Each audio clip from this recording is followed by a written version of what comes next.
Olá e bem-vindos! Hoje vamos explorar uma peça de engenharia absolutamente genial, uma trava de segurança que previne autênticas catástrofes elétricas em máquinas que usamos todos os dias. É uma história que começa com algo muito simples, passa por um perigo enorme e acaba numa solução incrivelmente elegante. Vamos a isso! É uma pergunta curiosa, não é? Pensemos num elevador que sobe e desce, numa grua que levanta e baixa uma carga, ou até numa passadeira rolante que de repente pode mudar de direção. Parece quase magia, mas na verdade é engenharia elétrica no seu melhor. Então, como é que isto funciona?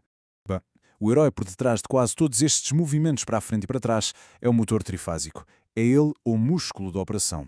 E hoje vamos desvendar o segredo que lhe permite não só girar, mas também inverter a sua rotação de uma forma totalmente controlada. E o mais fascinante, aqui o princípio básico para fazer um motor deste girar ao contrário francamente, é chocantemente simples. Mas, e há sempre um mas, essa simplicidade toda esconde um risco gigantesco. Ok, só para ficarmos todos alinhados, um motor trifásico funciona com 3 fases de eletricidade. Podemos imaginar estas fases como 3 ondas de energia que, quando trabalham juntas, criam um campo magnético que literalmente empurra o motor e o faz rodar. A ordem com que estas fases chegam é que vai ditar a direção de rotação. E aqui está o tal truque. Para um motor girar ao contrário, só é preciso pegar em 2 das 3 fases que o alimentam e trocá-las de sítio. É só isto. Trocamos, por exemplo, a fase 1 com a fase 2 e pronto. O campo magnético inverte-se e o motor começa a girar na direção oposta. Quase demasiado fácil, não é verdade? Pois, e é exatamente aqui que a nossa história dá uma volta. Porque uma coisa é fazer esta troca à mão, com tudo desligado e em segurança.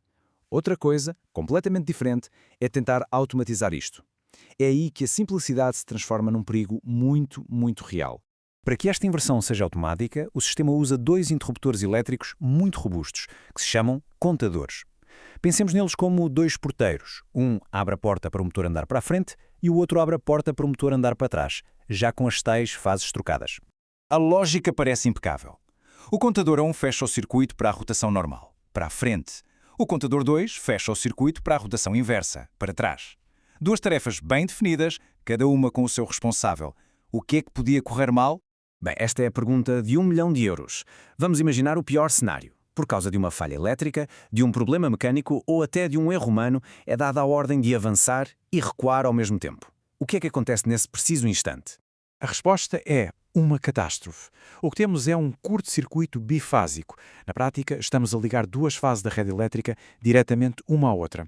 O resultado? Uma libertação de energia brutal e instantânea. Um clarão, um estrondo, equipamento destruído e um perigo de vida para quem estiver perto. Então, perante um risco destes, como é que os engenheiros resolveram o problema? A resposta está numa solução de uma simplicidade e elegância incríveis. Um conceito chamado intertravamento. É esta a trava de segurança que torna o impossível realmente impossível. O princípio do intertravamento é muito fácil de entender. Basicamente, diz que para uma coisa acontecer, a sua oposta tem de estar obrigatoriamente parada. É um sistema de ou um ou outro, mas nunca os dois ao mesmo tempo.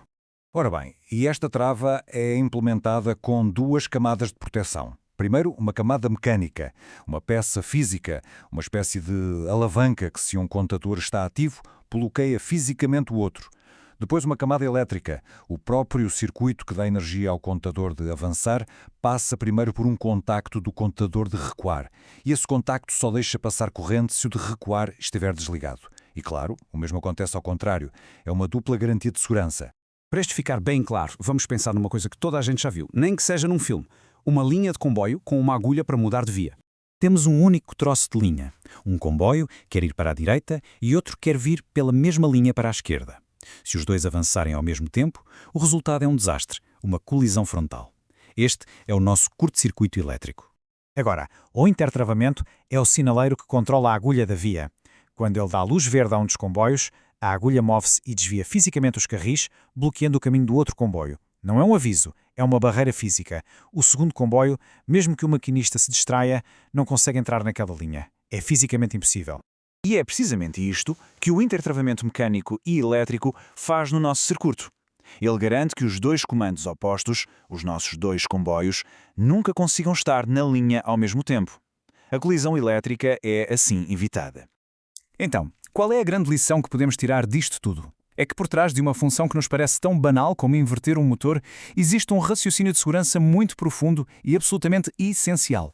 E o ponto-chave é mesmo este. O intertravamento não é um extra, não é um luxo. É um princípio fundamental de design seguro. É a base que permite que sistemas potentes, como estes motores, operem ao nosso lado todos os dias de forma fiável e sem riscos. Portanto, para resumir a ideia, inverter um motor é simples, basta trocar duas fases. Mas automatizar isto com dois contadores cria um risco gravíssimo de curto-circuito. E a solução, o intertravamento mecânico e elétrico, é o sistema de segurança que torna fisicamente impossível que esse desastre aconteça. Isto leva-nos a uma reflexão final. Pensemos nos micro-ondas, que só funcionam com a porta bem fechada, ou nos elevadores, que não se movem enquanto as portas estiverem abertas. Onde mais, no nosso cotidiano, está este mesmo princípio de intertravamento a funcionar em silêncio para garantir a nossa segurança. Fica a reflexão. Até à próxima.